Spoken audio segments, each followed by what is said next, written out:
हाँ जी, नमस्कार, आदाब, सत श्री अकाल। कैसे हैं आप लोग? Welcome to my channel. इस वीडियो के अंदर एक छोटा सा टॉपिक है जीनोबायोटिक्स, वो पढ़ने जा रहे हैं। देखो, जीनोबायोटिक क्या होते हैं? फॉरेन सब्सटेंसेस जो हमारी बॉडी में आ जाते हैं। देखो, ऑब्वियस सी बात है ना, human body is expose to various kind of foreign substances, है ना।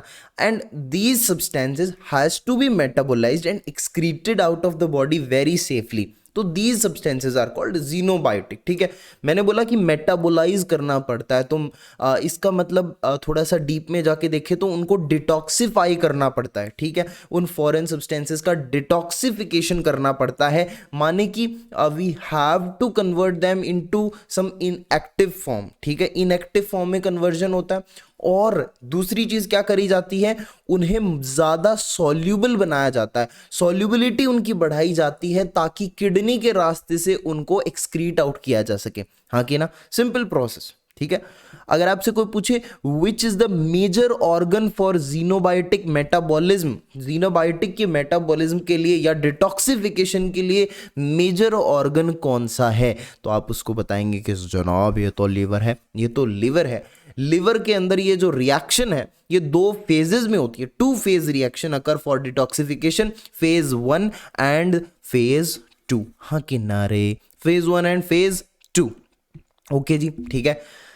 जो फेज 1 है इसका पर्पस होता है टू मेक कंपाउंड हाइड्रोफिलिक या फिर पोलर। ठीक है, तो फेज 1 रिएक्शंस का मकसद होता है कि कंपाउंड को हाइड्रोफिलिक या फिर पोलर बनाया जा सके, और फेज 2 रिएक्शंस का पर्पस होता है टू मेक कंपाउंड सॉल्यूबल, ताकि किडनी से उसको बाहर निकाल दिया जा सके बाद में। ठीक है, तो एक चीज आप यहां से समझना कि मैक्सिमम कंपाउंड्स के अंदर, है ना, ये फेज 2 तो होता ही होता है। ठीक है, क्योंकि हाइड्रोफिलिक बनाया जा रहा है ना फर्स्ट स्टेप के अंदर। तो अगर मान लो कि जो जीनोबायोटिक है, अगर मान लो सब्सटेंस जो फॉरेन सब्सटेंस है अगर वो पहले से हाइड्रोफिलिक है, देन इस प्रोसेस की, इस फेज 1 रिएक्शन की जरूरत नहीं पड़ेगी, सीधा फेज 2 होगा। राइट, तो फेज 2 तो फर्स्ट से जिनमें दोनों में हो रहा है उनमें भी फेज 2 हो रहा है, और फेज 2 जिसमें ये फर्स्ट नहीं हो रहा उसमें भी सेकंड होगा ही होगा। तो एक्चुअली ये एक्सक्लूसिवली रिएक्शन होती है। तो if compound already hydrophilic, only phase 2 takes place. Right now, अगर हम फेज 1 रिएक्शंस की बात करें तो यहां पर बेसिकली 4 रिएक्शंस होती हैं मेनली इन फेज 1। कौन सी रिएक्शंस है? हाइड्रोक्सिलेशन होता है यहाँ पर, हाइड्रोलिसिस होता है, यहाँ पर ऑक्सीडेशन होता है, यहाँ पर रिडक्शन होता है। बताओ कितनी सारी चीजें हो रही हैं यहाँ पर। हाइड्रोलिसिस, हाइड्रोक्सिलेशन, ऑक्सीडेशन, रिडक्शन, ये 4 मेनली रिएक्शंस होती हैं, और इसमें भी most common reaction is this hydroxylation. Phase 1 में मोस्ट कॉमन रिएक्शन हाइड्रोक्सिलेशन होता है, और इन हाइड्रोक्सिलेशन रिएक्शंस में एक एंजाइम है which is very very very important, जिसका नाम है cytochrome P450 enzyme which is used, है ना। इस एंजाइम की काफी सारी आइसोफॉर्म्स होती हैं। क्या होती हैं? काफी सारी आइसोफॉर्म्स होती है। For example cytochrome P3A4, it is most common isoform of this enzyme. ठीक है, so you have to remember this, है ना। अगर हम साइटोक्रोम 450 की बात करें, इसको सिप भी बोलते हैं ना, सिप। ठीक है, तो सिप आइसोफॉर्म डायरेक्ट ऐसे बोल देते हैं, सिप भी बोलते हैं इसको। तो जो सिप है, साइटोक्रोम P450 है, ये मोस्ट वर्सेटाइल बायोकैटलिस्ट होता है। This is a question in MCQ, most versatile biocatalyst is CYP, है ना। और नेक्स्ट पॉइंट इज कि इसके अंदर हीम होता है, it is heme containing enzyme, it is heme containing enzyme. And ये NADPH और ऑक्सीजन का भी यूज करता है। Another main point, most important enzyme of xenobiotic metabolism होता है ये। तो अगर आपसे कोई पूछ ले कि जनाब मेरे को बताओ which of the following is most important enzyme of xenobiotic metabolism, तो जोर से बोलोगे साइटोक्रोम P450। नेक्स्ट P450 है हाइड्रोक्सिलेशन। हाइड्रोक्सिलेशन के लिए रिस्पॉन्सिबल होता है ये। हाइड्रोक्सिलेशन में एक ऑक्सीजन ऐड होता है, तो इसलिए इसको हम मोनो ऑक्सीजनेशन भी बोलते हैं, सिर्फ एक ऑक्सीजन ऐड हो रहा है। ठीक है, then next membrane bound enzyme होता है ये। मेम्ब्रेन बाउंड एंजाइम होता है, it is present in microsomes and inner mitochondrial membrane, it is a membrane bound enzyme. हाँ के ना? हाँ जी, हाँ जी, हाँ जी। Okay, next important point, what is the next important point?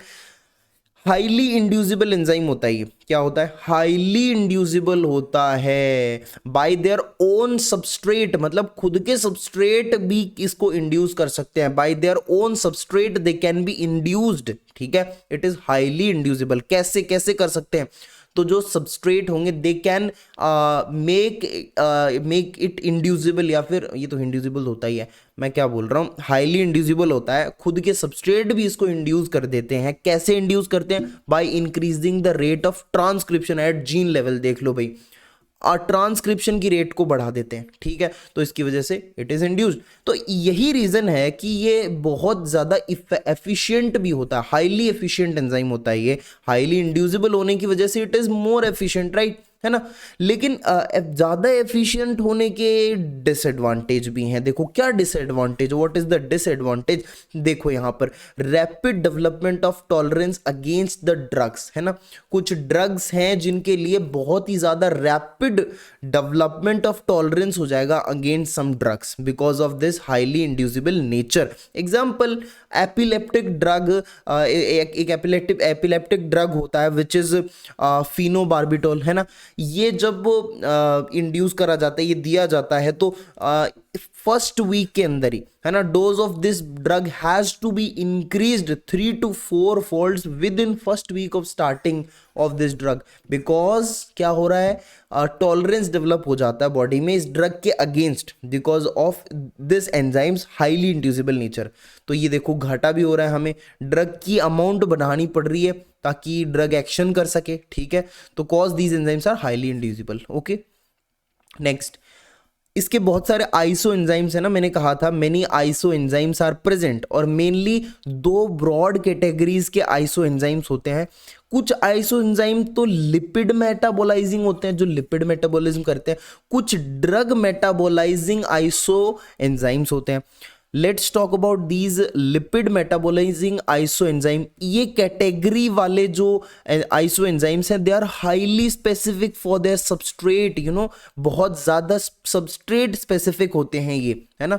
They are responsible for these isozyme, this category iso enzymes are responsible for omega oxidation of fatty acid, for desaturation of fatty acid, for synthesis of steroid. These functions are very important, ठीक है। And when we talk about these drug metabolizing isoenzymes, यहाँ पर क्या होता है कि ये narrow category के नहीं होते, मतलब ज़्यादा स्पेसिफिक नहीं होते सबस्ट्रेट के लिए। दे आर ब्रॉड स्पेसिफिक, इनकी ब्रॉड स्पेसिफिसिटी होती है, और इसका हमें एक एडवांटेज मिलता है ना। ब्रॉड स्पेसिफिसिटी होने का एक हमें एडवांटेज मिलता है। What is the advantage? Wide range of variety of drugs can be metabolised, ठीक है। बहुत वाइड रेंज, है ना, एक रेंज ऑफ ड्रग्स को मेटाबोलाइज किया जा सकता है because of this broad specificity. अगर नैरो स्पेसिफिसिटी होगी तो बहुत कम ड्रग्स को, है ना, कुछ गिने चुने ड्रग्स को मेटाबोलाइज कराया जा सकेगा, एक ड्रग को 2 मतलब इस टाइप से। समझ रहे हो मेरी बात को? ठीक है, आगे बढ़ते हैं। जो फेज 2 रिएक्शंस, हमने फेज 1 रिएक्शंस पढ़ ली ना, ये फेज 1 रिएक्शंस के बारे में देखा है पूरा, ये एंजाइम मेन था, इसके बारे में पढ़ा है। आइसो एंजाइम्स पढ़े हैं, इसके दो कैटेगरीज के होते हैं, ये चीजें समझी हमने अभी तक, है ना। अब हम फेज 2 रिएक्शंस की बात करेंगे। फेज 2 रिएक्शंस के अंदर एक ही मेन रिएक्शन होती है, दैट इज कॉन्जुगेशन, है ना, मेनली कॉन्जुगेशन होता है, ठीक है। अब ये फेज 2 रिएक्शन यानी जो कॉन्जुगेशन है, इट अकर फॉर ऑल जीनोबायोटिक्स, है ना। It is most common out of all xenobiotic reaction, most common यही है, क्योंकि मैंने बताया था कि हाइड्रोफिलिक अगर कोई पहले से हुआ तो उसमें डायरेक्टली फेज 2 रिएक्शंस होंगी, और अगर कोई हाइड्रोफिलिक नहीं है तो उसमें पहले फेज 1 होगी फिर फेज 2 होगी, लेकिन फेज 2 तो सब में हो रही है, तो ये मोस्ट कॉमन है ना। तो हम बोल सकते हैं कॉन्जुगेशन मोस्ट कॉमन हो रहा है, ठीक है। Now let's talk about some conjugating agents, ठीक है। कॉन्जुगेटिंग एजेंट्स की बात करते हैं। ग्लूटाथायोन सबसे पहले नंबर पर, ग्लूटाथायोन। दूसरे नंबर पर Sam. What is this Sam? इसको एक वीडियो में पहले और बताया था मैंने, एस एडिनोसिल मिथियोनिन सैम होता है, ये मिथाइलेशन करता है। तो आपको ऐसा भी पूछा जा सकता है कि मिथाइलेशन, ये जो रिएक्शन है, ऐसा ऑप्शन में दे देगा कि which of the following R phase 2 reaction, तो इसमें मिथाइलेशन भी आ सकता है। तो याद रखना ये चीज कौन करता है मिथाइलेशन? सैम करता है। नेक्स्ट पैप्स, ये भी एक कॉन्जुगेटिंग एजेंट होता है। फोस्फोएडिनोसिल फोस्फोसल्फेट, ठीक है, phosphoadenosyl phosphosulfate, it is responsible for sulfation reaction in xenobiotics. तो आपको ये भी पूछा जा सकता है कि सल्फर कौन ऐड करता है, सल्फेशन कौन करता है? कौन करता है? पैप्स। ओके, देन ग्लाइसिन की बात करते हैं। ग्लाइसिन क्या करता है? कॉन्जुगेटिंग एजेंट की तरह काम करता है। किसका कॉन्जुगेशन करता है? बाइल एसिड्स का कॉन्जुगेशन करता है, बेंजोइक एसिड का कॉन्जुगेशन करता है टू फॉर्म हिप्यूरिक एसिड। हाँ जी, ठीक है, हिप्यूरिक एसिड बनाता है बाय कॉन्जुगेशन। नेक्स्ट ग्लूकुरोनिक एसिड, ये भी, अच्छा ये भी है क्या? ये क्या करता है? ये बिलीरुबिन का कॉन्जुगेशन करता है, कॉन्जुगेटिंग एजेंट है ग्लूकुरोनिक एसिड, ये बिलीरुबिन का कॉन्जुगेशन करता है। Next acetylation, acetylation can be conjugating reaction. कौन सा एजेंट है? Acetyl कोएंजाइमेज, acetyl CoA. तो एसिटाइल कोए है, ठीक है, ये कॉन्जुगेटिंग एजेंट होता है ना। और ये करता क्या है? एसिटाइलेशन करता है। तो acetylation reaction R phase 2 reaction, ऐसा बोल सकते हो ना, ये कॉन्जुगेटिंग रिएक्शंस होती हैं, है ना, ये ऑप्शंस में आती हैं चीज़ें, तो ये सारे याद रखना। एसिटाइलेशन, यू नो, यहाँ पर ये सल्फर वाला ये इंपॉर्टेंट है, सैम वाला काफ़ी इंपॉर्टेंट है, मिथाइलेशन रिएक्शन, कॉन्जुगेशन, है ना। और ये भी याद रखना कि कौन से 4 हैं, हाइड्रोक्सिलेशन, ये सब 4 रिएक्शंस के नाम याद रखना। मेजर कौन सी होती है? हाइड्रोक्सिलेशन, ठीक है। अब कुछ क्वेश्चन देखते हैं। मेजर ऑर्गन फॉर अरे यार लीवर है, सीधा बताया था मैंने। इतने सिंपल सिंपल क्वेश्चन आते हैं सच में, प्रीवियस ईयर क्वेश्चन है। Role of cytochrome P450 xenobiotic metabolism, अरे सीधा सा रोल है, साइटोक्रोम P450 होता है ये to make the substances hydrophilic, you know the 4 options were given, मैंने एक ऑप्शन लिखा है टू मेक इट हाइड्रोफिलिक, ठीक है। फेज 1 रिएक्शन आप इतना याद रखो ना, साइटोक्रोम P450 है, ये हाइड्रोक्सिलेशन रिएक्शंस के अंदर काम आता है, ठीक है। टू हाइड्रोफिलिक बनाने को, सब्सटेंस को हाइड्रोफिलिक बनाया जाता है यहाँ पे। ओके, बस फेज 1 रिएक्शन यही है, आपका आंसर आ जाएगा। Wrong statement regarding cytochrome P450, take part in synthesis of steroid hormone, सही है, ये तो देखा था हमने। Contain heme, steroid hormone uses में लिखवाया था ना मैंने। नेक्स्ट हीम, हाँ, प्रोस्थेटिक ग्रुप, ये तो होता है, हमने पढ़ा था ये तो। देन कैटलेज हाइड्रोक्सिलेशन, ये भी हमने पढ़ा था। Next, all forms of cytochrome P450 are encoded by same gene. देखो सेम जीन से एनकोडेड नहीं होता, जीन है ना बड़े क्लोजली रिलेटेड होते हैं लेकिन सेम नहीं होते जनाब, ठीक है। तो साइटोक्रोम P450 आइसो एंजाइम्स, आपको पता होगा इसके आइसो एंजाइम प्रेजेंट होते हैं काफी सारे, they come from different gene, not from same gene, है ना, क्लोजली रिलेटेड होते हैं जीन्स लेकिन सेम नहीं होते, ठीक है।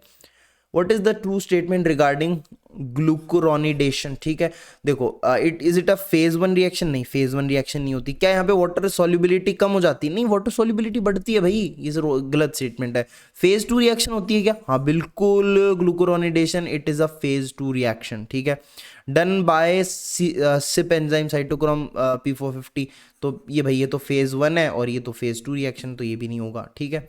फेज 2 रिएक्शंस इंक्लूड एसिटाइलेशन होता है, मैंने बताया था, एसिटाइल कोए। ग्लाइसिन कॉन्जुगेशन, बिल्कुल मैंने ग्लाइसिन का भी बताया था। मिथाइलेशन कौन करता है? सैम करता है, ये भी है।